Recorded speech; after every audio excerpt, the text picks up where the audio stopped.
Pada video sebelumnya kita sudah belajar semua format dari matriks-matriks yang kita perlukan untuk memprogram machine learning ini dalam format yang kita sebut artificial neural network. Nah, untuk program ini saya menggunakan dataset ini, jadi kita pakai dataset diabetes dari satu suku di Indian. Dataset ini isinya apa? Isinya ada 8 input, jadi X1, X2, X3 sampai dengan X8, dan ada satu output Y yang sebagai label. Jadi 1 artinya orangnya diabetes, 0 artinya orangnya tidak diabetes. Jadi ini kumpulan data dari totalnya ada 768. Ada 768 orang yang diambil sampelnya. Jadi ini orang yang pertama, sampelnya, inputnya seperti ini, maka dia diabetes. X1, X2, X3 ini apa? Jadi data pertama adalah pregnancy, artinya dia berapa kali hamil. Ini suku yang suku Indian ya, jadi Anda jangan heran bisa 10 kali, bisa belasan kali hamil. Ini 6 kali hamil, 1 kali hamil, 8 kali hamil, dan seterusnya. Kemudian X2 itu adalah tekanan darah, diastolik. Tekanan darah diastolik. Kemudian X3 adalah ketebalan kulit. X4 itu adalah insulinnya, X5 BMI, dan seterusnya. Yang X8 itu umur.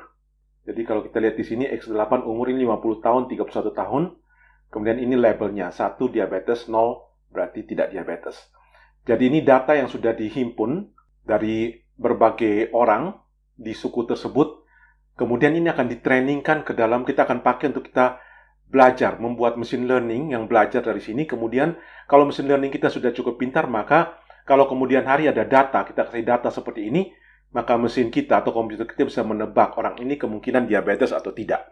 Jadi kita berikan 8 input dengan label seperti ini untuk training, untuk proses learningnya, sampai mesin learning kita jadi pintar. Untuk kemudian dia akan memakai berbagai input untuk menebak diabetes atau tidak. Jadi itu yang akan kita lakukan di sini. Jadi kita punya 8 input, kita punya 1 output. Nah, kalau dataset itu semuanya angka, tidak ada begini. Jadi saya harus hapus dulu yang ini. Jadi semuanya angka seperti itu. Oke, saya akan pakai Jupyter Notebook untuk ini. Nah, Anda bisa saja pakai Python yang lain, tapi kita pakai Jupyter Notebook. Nanti ada video tersendiri yang saya lebih detail bagaimana kita pakai Jupyter Notebook. Ini sekarang saya asumsi Anda sudah bisa install dan bisa jalankan Jupyter Notebook. Yang pertama adalah kita harus import NumPy. Ini library yang akan kita pakai dalam menjalankan program ini. Saya jalankan line yang ini pakai tekan Shift, Enter. Ini dia lagi jalan, ya sudah selesai. Nah, sebelum kita masuk ke detailnya, saya ingin kita mengkonfigurasi dulu machine learning kita seperti apa. Jadi, saya sudah tahu machine learning saya ada X1, X2 terus sampai X8, kemudian ada Y, cuma satu saja. Berarti kalau saya punya layer yang pertama pasti inputnya 8. Saya katakanlah kita ingin membuat 3 layer. Karena outputnya 1, maka layer terakhir pasti cuma 1 node saja. 1 node. Layer ini kita pakai berapa node? Misalnya saya mau 10 node, di sini 4 node. Maka di sini ada 10, di sini ada 4 saja, dan di sini ada 1. Oke, sekarang mari kita tentukan ukuran dari matriks-matriks yang harus kita buat. Di sini tentunya pertama adalah matriks Y-nya. Matriks Y topinya. Matriks Y topi ukurannya adalah jumlah node di sini berarti 1 dikali jumlah datanya, jumlah M-nya. Kita sudah tahu M-nya ada 768 data.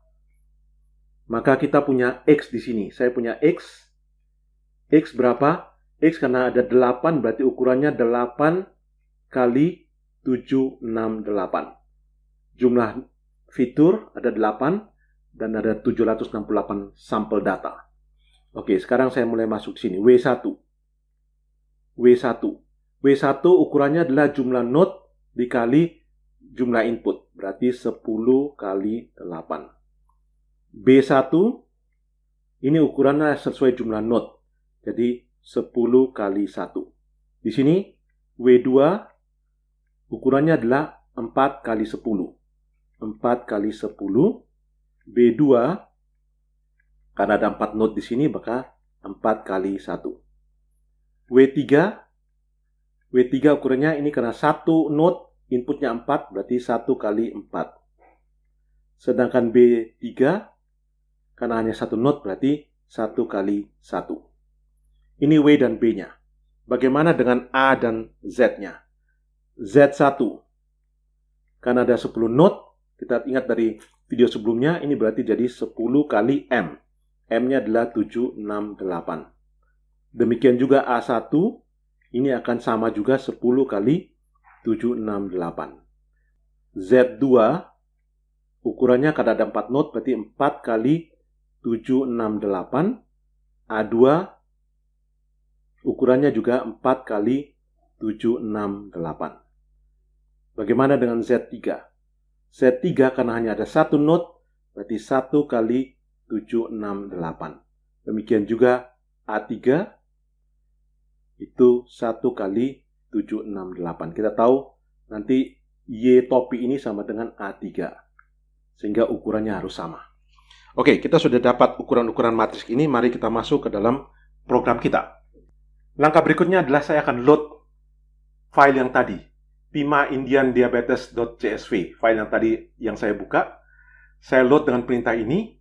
Kemudian 8 kolom yang pertama saya ambil sebagai X. Kolom yang ke-8 yang terakhir saya ambil sebagai Y.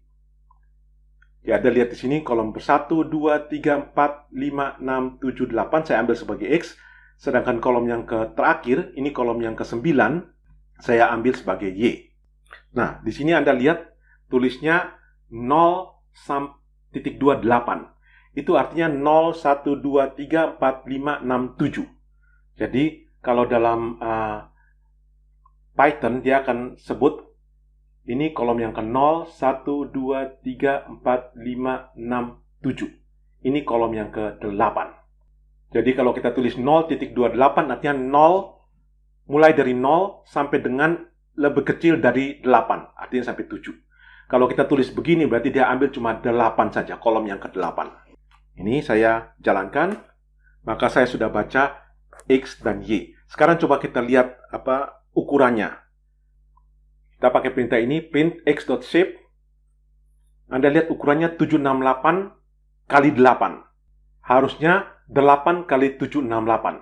Anda ingat kita belum melakukan proses transpose. Seperti yang saya sudah jelaskan sebelumnya, kita harus lakukan proses transpose ini. Maka di sini saya buat X sama dengan X transpose. Kalau saya jalankan lagi. Nah, sekarang ukurannya sudah benar. 8 kali 768. Oke, sekarang coba kita lihat ukuran dari Y.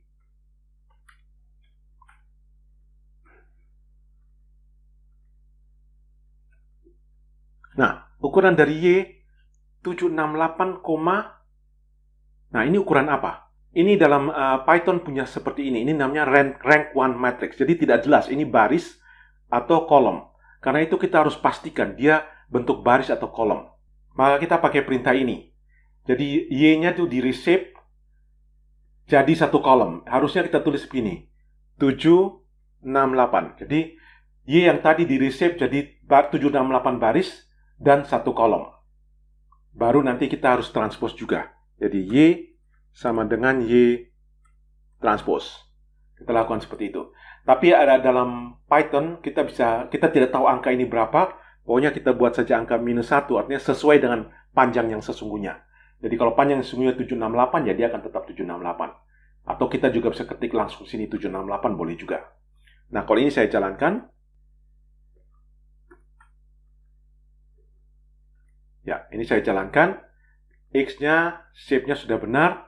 Kemudian Y-nya, kalau kita lihat, shape-nya sudah benar. 1768. Sudah sesuai di sini.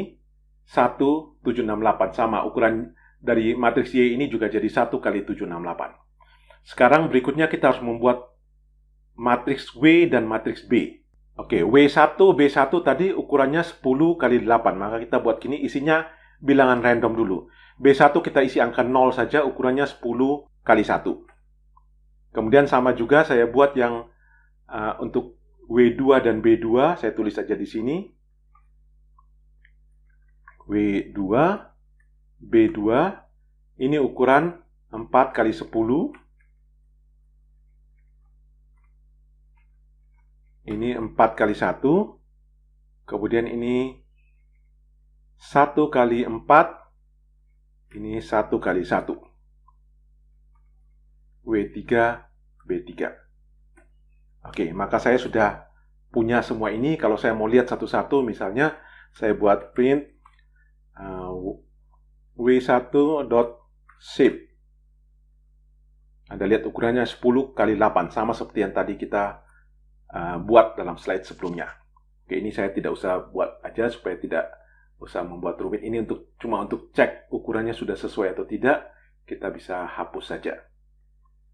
Oke, setelah saya sudah buat W1, W2, B1, B2, W3, B3, maka sekarang saya sudah siap untuk buat prosesnya.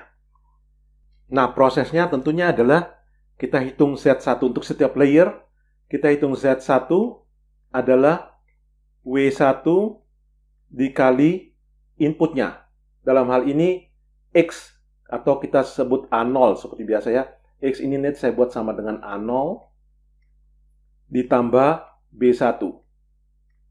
Kemudian nanti A1 itu sama dengan sigmoid dari Z1.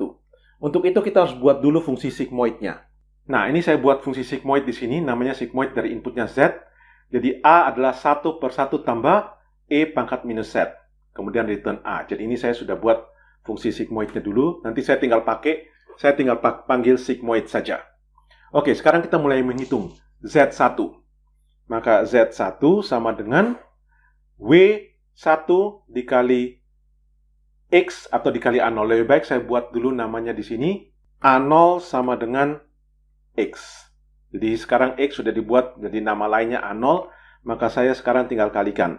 Saya pakai NP perkalian matriks. Perkalian matriks pakai perintahnya NP dot. NP itu nampi. Jadi kita pakai fungsi nampi. Perkalian antara W1 dan A0. Kemudian ditambah dengan B1. Itu Z1. Kemudian A1 adalah sigmoid dari Z1. Layer 1 sudah selesai. Kemudian saya bisa lakukan untuk layer yang kedua. Z2 adalah perkalian antara W2 dengan A1 ditambah B2. Sigmoid dari Z2 adalah A2. Sama juga saya bisa buat untuk layer yang ketiga. Berarti Z3 adalah perkalian antara W3 dengan A2 ditambah B3. Sigmoid dari Z3 adalah A3. Nah, maka Y hat itu, Y topi itu sama dengan A3. Nah, ini saya sudah bisa jalankan. Oh, ada error. Ini salah hurufnya, huruf kecil harusnya. Ini huruf kecil semua. Oke, kita sudah dapat. Sekarang kita lihat apakah ukuran-ukurannya tepat atau tidak. Kita coba lihat ukurannya A1. Print A1 10768. Ini sesuai dengan yang tadi kita lihat di slide sebelumnya. Kita lihat bagaimana misalnya Z1 sama juga. Kita lihat A2 dan seterusnya sama dengan apa yang kita sudah hitung di depan. Jadi ini prosesnya sudah selesai. Kalau kita mau menghitung L-nya, kita bisa hitung L. Ya, saya bisa tulis persamaan L di sini. Dan saya bisa jalankan, maka saya bisa hitung L. Kemudian saya bisa hitung juga, misalnya saya mau hitung J-nya. J-nya adalah 1 per M. M saya adalah 768. 768 kali NP sum dari L. Oke, maka saya sudah dapat J. Ini J saya, 1,3914. Jadi satu proses sudah selesai saya lakukan.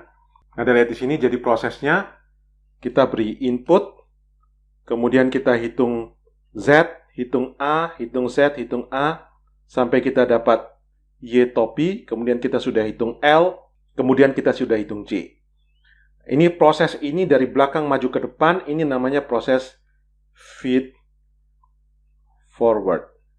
Masih ada proses selanjutnya dalam program ini, yaitu bagaimana kita mulai hitung gradiennya dan kita update weight dan biasnya. Nah, itu akan saya jelaskan dalam video selanjutnya. Tapi paling tidak dengan video ini kita sudah belajar bagaimana kalau saya punya input, saya bisa lakukan proses forward sampai bisa ketemu Y head-nya berapa, bisa hitung L-nya berapa, bisa hitung J-nya berapa. Jadi program yang kita pakai seperti ini. Sangat sederhana caranya kita melakukan program feed forward. Jadi dari input X sampai kita ketemu Y head, sampai kita bisa hitung L, dan bisa hitung J-nya. Sampai di sini kita sudah bisa membuat program mulai dari input X sampai kita bisa menghitung output Y head, dan kita sudah bisa hitung loss function dan cost function. Nah, pada video selanjutnya saya akan menjelaskan bagaimana caranya kita membuat program selanjutnya, yaitu menghitung gradiennya sampai kita bisa mengupdate weight dan bias. Kalau ini sudah kita lakukan, maka kita akan melakukan seluruh loop untuk bisa memulai proses learning kita sampai kita looping terus sampai J-nya seminimum mungkin.